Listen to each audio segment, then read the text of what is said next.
so bad it's good. It's a concept we all understand to some degree, right? A term most famously attributed to films like The Room and Troll 2, which, while being assuredly awful, still managed to pack art house theaters and parties with laughing patrons the world over, because even though they're trash, they're still giving us what we want at the end of the day, which is entertainment. Everyone has the right to love. And while movies are often where we go first to exemplify this phenomenon, there are games that are so bad they're good too. Some that immediately come to mind would be Deadly Premonition, Ride to Hell Retribution, Shaq Fu. The Simpsons is brought to you by Shaq Fu from Electronic Arts, Kung Fu Shaq Style for Sega Genesis and Super NES. All certifiably trash, make no mistake, but also not without their own respective cult followings. I mean, look, there's speedruns of Shaq Fu. Don't let your dreams be dreams. However, the games that I listed, as bad as they may be, are all comparable in some way, shape, or form to other games that are better. I mean, a huge reason we understand that something is bad is because we automatically compare everything we experience, be it conscious or not, to other things, and that's just how the brain works. When you play bad games, you know they're bad because you've played a better game that successfully achieved what the developers of the bad games were likely going for.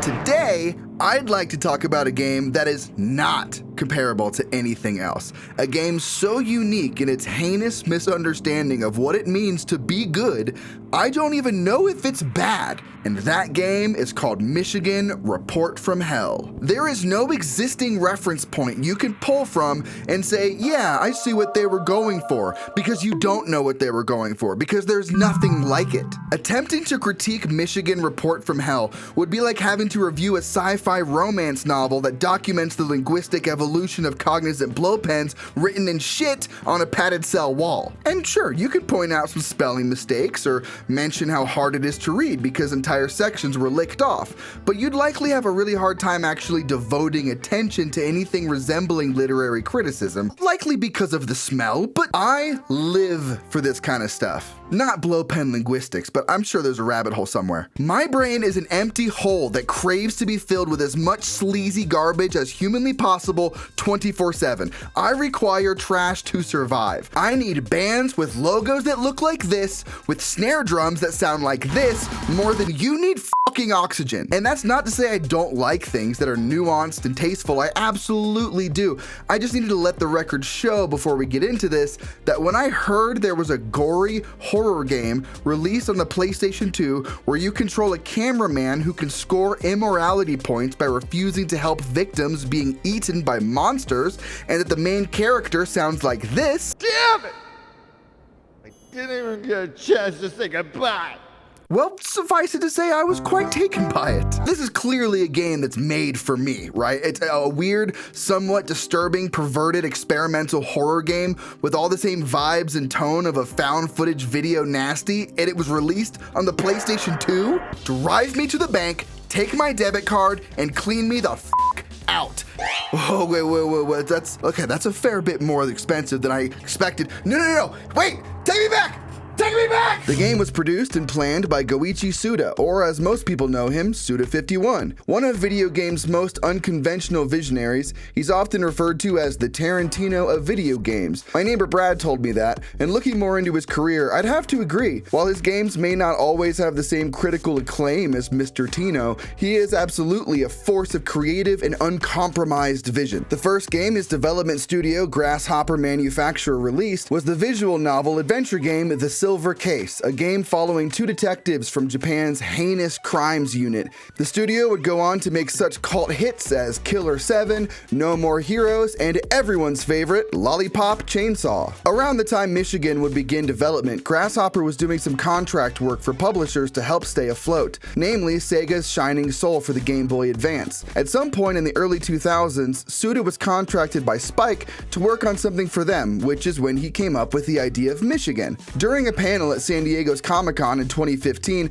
Suda expanded a bit more on the game's origins. At the beginning, I started the concept with the image of mist, and then I worked with Spike. But at the beginning, it wasn't scary enough with just the ideas from the mist, so we had to come up with a completely new idea to make the game scarier. So we came up with the idea of the cameraman following each crime and the reporter, and then she gets devoured in front of the camera. And that was Michigan. At first glance, the game mechanics are about as simple as it gets. You zoom the camera, lock onto subjects as they move around, and even move your own body from standing to crouching to laying prone. This allows the cameraman to achieve eye level, low camera angle, and bottom angles of the subject, all while keeping them locked into center frame. See, I know all that lingo because I took Mr. Benzie's Video 101 class as an elective when I was a junior in high school, and then dropped out of school after passing his class because I figured there was nothing worth sticking around for. And I was right. Fuck school. Now, mentioning the camera angle options is important, as what you choose to shoot and how you shoot it results in points leaning either towards S for sensational, which you earn for generally just playing the game and keeping the subjects in frame, E, erotic points, which you get by filming up reporters' skirts and the like, and finally a third option, immoral, which you get for things such as harming other characters or filming them falling over and dying instead of helping. It should go without saying at this point that I push towards immoral as often as possible. Earning enough points in any category allows you one of 4 endings dependent on how you played the game, but we'll get to those later. Enough hoopla, we need to talk about Brisco. The name's Brisco. I'm the sound guy. Jean-Philippe Brisco is our Zaka TV sound guy, but he also serves as our mentor, so to speak, as he teaches us the basics of camera work and leads the game's tutorial. He's got the hots for Pamela, the first reporter we meet in the game, which he lets us know in no uncertain terms. You're pretty lucky to be teamed up with Pamela right off the bat, but don't go getting any funny ideas about her, you hear me? Down bad, desperate, and pathetic, Brisco is the most memorable part of this game, not because of what he says. When I was a kid, I wanted to live in a house with a big refrigerator like this. One filled with tons of ice cream. Okay, partially because of what he says, but also because how he says it, because voice actor Greg Irwin is going absolutely ham on this performance. God damn it! Believe it or not, this voice actor, the guy who gave us this performance, Justin! Oh my God!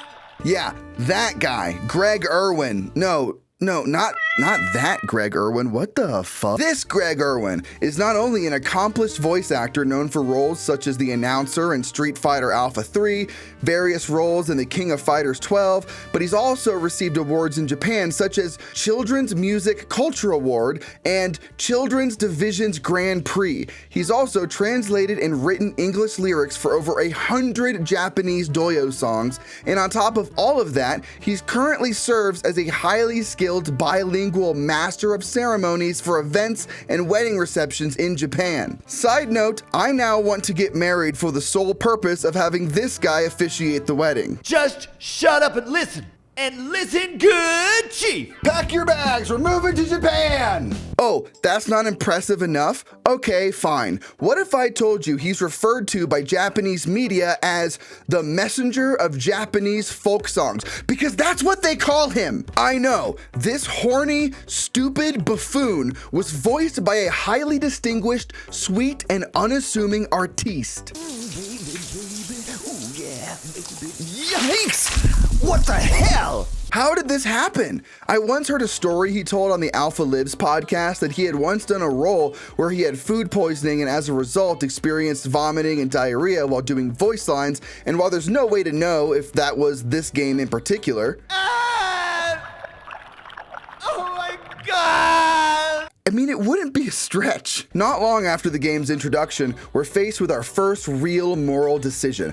I had to decide whether to tell Pamela she's about to fall down, which would eventually lead to her death, or stop filming and help her. So I let Pamela die immediately, obviously, because I'm trying to see some shit, right? And I'm glad I did, because after I let her take a little tumble and left her to be eaten by Audrey 2, I got to experience one of Brisco's most shining performances. Take a look. I still can't believe it. What kind of a way to die was that? Pamela was a fine reporter and a brave one. She threw herself into her work. I loved her. I was crazy about Pamela. Why does she have to? Damn it! I didn't even get a chance to say goodbye. So, after regrouping, we, and by we, I mean me and Anne, a new reporter who just so happened to be around, this happens a lot, go to find him some water to help him sober up, and this is where I get to show you how poorly stapled together the mechanics of this game are, but in the most hideously beautiful way possible. We run over to a little shop, and I immediately find water on the ground. I focus on it, the subtitle says, "Is this water?" And the reporter doesn't come over to me. So I do it again, and again. But still nothing. I go to find her, and she's finally coming near me, but wait, there's a spider directly above her destination point. Ignoring my better instincts, I use my only offensive mechanic to shove her out of the way, saving her life. She then clumsily goes through the rest of her dialogue, and after I point to the water again, she says, "Oh, it's water." And thus is the gameplay loop of Michigan. This game is only a few hours long, but man, it feels like forever, as you spend most of the time doing nothing more than showing reporters where doorknobs are, how step ladders work, and if you focus on a doorknob to indicate that you'd like to go there, you're forced into a mini cutscene every time that says, "Let the reporters take care of the doors," and then it just makes you wait till the cutscene is over. Okay, now you're free again. Oh, okay, well, how about this one? "Let the reporters take care of the doors." The reporters can't even take care of walking. Don't take that tone with me. There are enemies in the game, and while you don't personally get a gun and there's no combat mechanics for your character, the reporters do have guns. All of them. It is canon in this universe that every reporter is strapped. No, I am not kidding. However, because the reporters are the dumbest lumps of polygons ever constructed by man, they can't aim on their own. So you have to use your camera to point it where they should shoot, press X, then wait for them to shoot the monsters. Luckily, the enemies are nearly as dumb as the reporters, so they leave you plenty of time to shoot them. Punctuating this section is a new visit from Pamela, in which I let her kill Anne. Well, I guess you could say I let her kill Anne. It's not like anyone else is helping. Why are you crying, Brisco? You weren't even looking at her. Don't oh my god me, you worm. What the fuck is happening? But hey, it's no big deal, as right at the top of the next section, we meet Carly, another reporter who just so happens to be around the station, so onto our team she goes. I'm obsessed with the way this game continually just adds more and more reporters to replace the dead ones, something referenced in an interview with Suda that I have got to share with you guys. It seemed to me like it was kind of a commentary on voyeurism, like a commentary on the way that we view people on the screen as not really real people necessarily, like they don't really exist because they're removed from us. It's just an avatar character, not a real human, and the game was an examination of that concept. Suda. Well, I didn't think that deeply into it. It's really just an investigative reporter kind of game. Oh, is it now? The interviewer then responds by saying, "Honestly, I think that's kind of what art is about. When you just create something and other people put their own meaning into it. I can see that as a critique of voyeurism, while to you, it's just something you made." To which Suda responded, "Art." I love this guy. What a Chad. We hang out at the station for a bit, find a Zaka TV yearbook, which triggers Brisco. Hey, there's Pamela's picture. Pamela. God damn it! I'll never forget you, Pamela. We also get a desperate phone call from an old man left behind from the evacuation at a nursing home, and off we go to another adventure. And oh boy, I was not ready for what we found at the nursing home. Justine! Carly? And Brisco too? You came to save me? Justine, what on earth happened? Who did this to you? I don't know. This is where things start really heating up between Brisco and the front of his jeans. As if you were to focus your camera onto Justine while she's tied to the pool table, Brisco starts really letting us see the full range of his character and starts getting ideas. I probably shouldn't admit this, but excited. What did he say? Okay, maybe I didn't hear that right. Let's try that again. I know we gotta set her free, but... Hey, excuse me? That's right. We heard it correctly. Brisco has a total of 3 different lines he can say in this scenario, all of which out him as a sexual predator. Hey, cameraman, do you like this kind of stuff? What are you filming from that angle for? I cannot believe someone made this sweet, sweet man say such filth. God, what I wouldn't give to be a fly on the wall for the recording of this game. Did they give him context for this line, or were they just like, read this and sound aroused? No more questions. You know what? Why wonder? Life is too short to sit around wondering how things might have happened 20-odd years ago, so I reached out and asked the man himself. And while he didn't mention too much specifically about this specific role, he did give me some very interesting information to help kind of pull the story together. As voice actors, we are given very little information before we do the recording session. Most of our effort is placed in getting the job through an audition. We are free to add some sounds, etc., but basically the dialogue is decided. The director tells us what they want, we look at the photos and read the story, and then we do our best to satisfy the director and the creators of the game. Sorry to say, there's not a lot of deep thought about character. However, I am an actor and I studied theater at the University of Minnesota for 3 years. I write down the characteristics of the character, then do the line reading following those characteristics. You need to drink a lot of water to not lose your voice. You are told the story and the character, then you just go for it. You basically scream all day. You wait to get an okay for every line. After you read the lines, they replay them and you have to redo some of them. You work to get approval from the director and then you get paid. It's very different from the people who actually play the game. In Japan, voiceover agents take a portion of your pay as well as the middle agencies who introduce the agent to the big company. Afterwards, they don't send you the game or anything. You're just a voice on the game. You get paid 2 months later. For us, it was more about paying our bills. However, it's nice to know that people enjoy the game. For me, the game was very violent and didn't really suit my personal character, to be honest. I'm glad people can realize it's just a game and hopefully they don't have any negative influence from it. What a f***ing sweetheart. Oh my God, this man. He also said, Michigan seems to have been forgotten. It was really nice of you to remember me and recognize my work. I really appreciate it. Now, believe it or not, this is not the only thing that happened around this time that made me start feeling a little sussy-wussy about old Brisco here. Because not long after this very scene, something happens that completely upends my experience and perception of Jean-Philippe Brisco and the narrative of this game in a major way that I don't seem to see people talking about, so we need to get into it. For my own mental health, if nothing else. At one point, I see a staircase leading to the basement. I turn around, see Brisco behind me. I turn back around, head down the staircase, and woof! I fall down the staircase, the camera cuts, and when it comes back, we see a dead body in the Zaka TV news outfit. Is it me? Did I simply fall? Was I pushed? Why is the body in a different place? And most importantly, if it is me, who's holding the camera? God, it's a shame when a coworker dies. No matter who it is.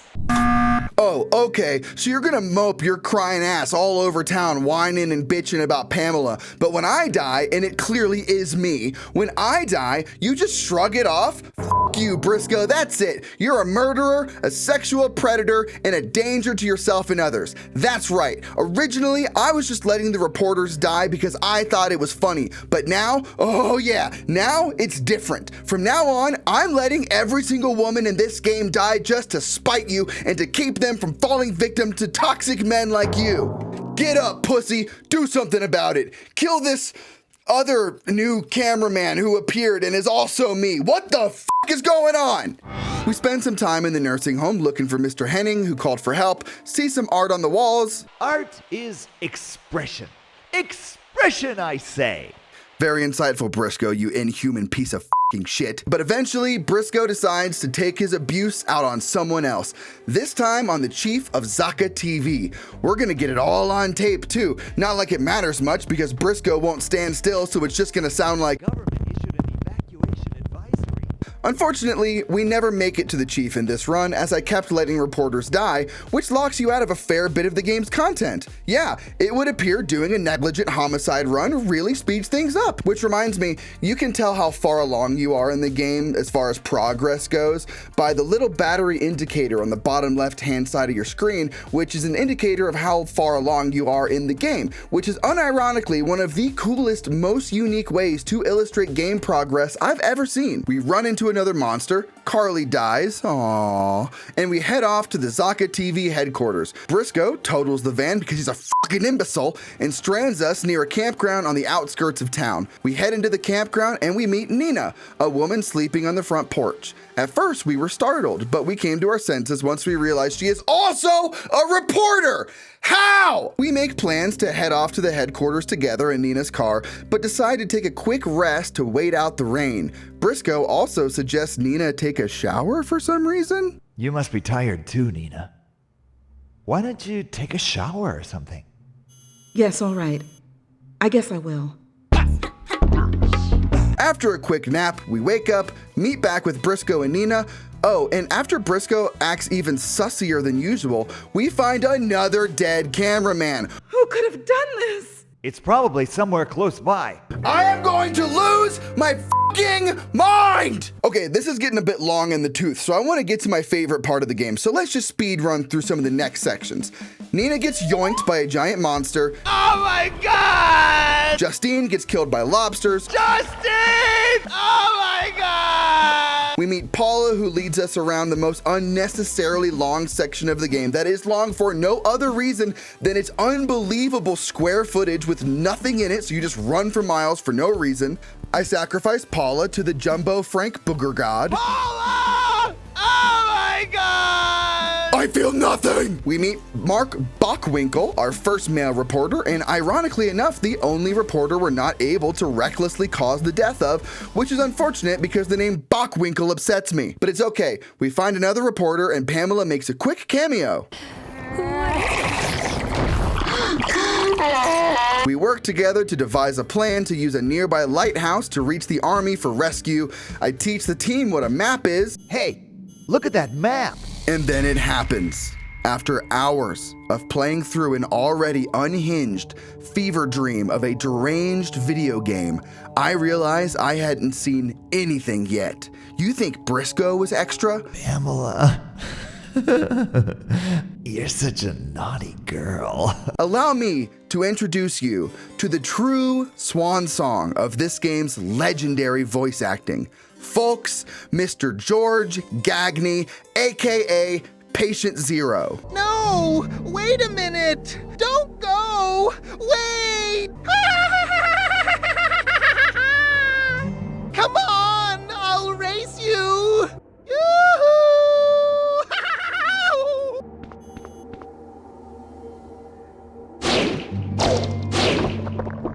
Please don't kill me! But I suppose you have to. What can I even say? What the fuck is this game? Okay, so Gagney pops, the fog clears, and we make haste to the lighthouse to send out an SOS. But before we make it inside, Bockwinkel decides to stay behind, telling us he was waiting for someone. I'm leaving. Nina might be waiting for me. Did you say Nina? Yes. Why? What about it? A woman I knew named Nina. She fought a monster, and she wound up getting killed. She was waiting for somebody too. I see. Well, that's too bad for her. But it doesn't have anything to do with me. Well, no, of course not. Anyway. Well, say hello to your Nina for me. Oof. So we leave Mr. Winky behind and make it up to the lighthouse, successfully sending out a signal to the military to save us. Sadly, however, after a lengthy soliloquy from Brisco, it would appear only one of us is going to be able to be saved. Because the other one doesn't need our help.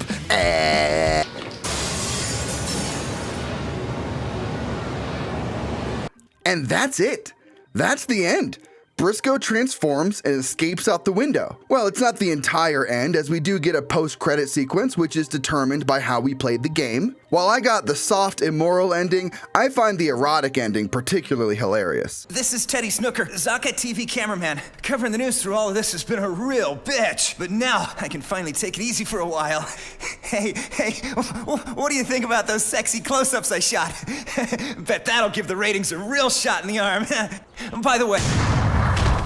Michigan Report from Hell is unironically one of the most, if not the most, unique and deranged games ever released, not just for the PlayStation 2, but in general. It is a broken, blundering, bloated mess of a game, to be sure, don't get me wrong, but it's also really fucking special. There's nothing in this game that I could liken to any other experience, and it's fundamentally beyond comparison. And while I'm not sure I would recommend everyone play it, I do believe people should at least be aware of what it is, and I think it should absolutely be a part of the conversation when talking about so bad it's good media like The Room and Troll 2. I've checked over a dozen lists of bad games or so bad they're good games, and Michigan isn't listed on a single one, which is a fucking tragedy. I don't want that to continue. I honestly, a big part of why I'm making this video right now is because I want to share with as many people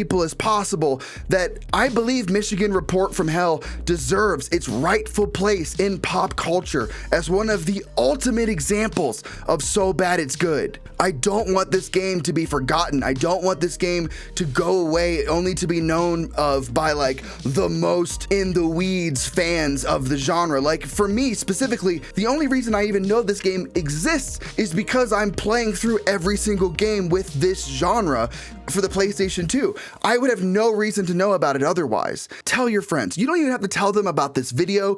Just share with everyone that this game exists. With game preservation being such a hot topic right now, I'm nervous that we're going to continue to lose knowledge of games like this, and that is just overwhelmingly awful for me to think about. So please, let's talk about this game. Thank you for watching. I'll be playing through and reviewing every PS2 horror game on this channel. Plenty of other stuff. I put up a new review recently of the new Silent Hill game that came out, so I'm not just old school and nostalgia content. I'm going to be doing plenty of new horror content as well. So, you know, if you've got something that you want me to see and cover, let me know in the comments. That's it for this episode. Thank you guys so much. This is a wild ride. Like and subscribe. I'll smell you later.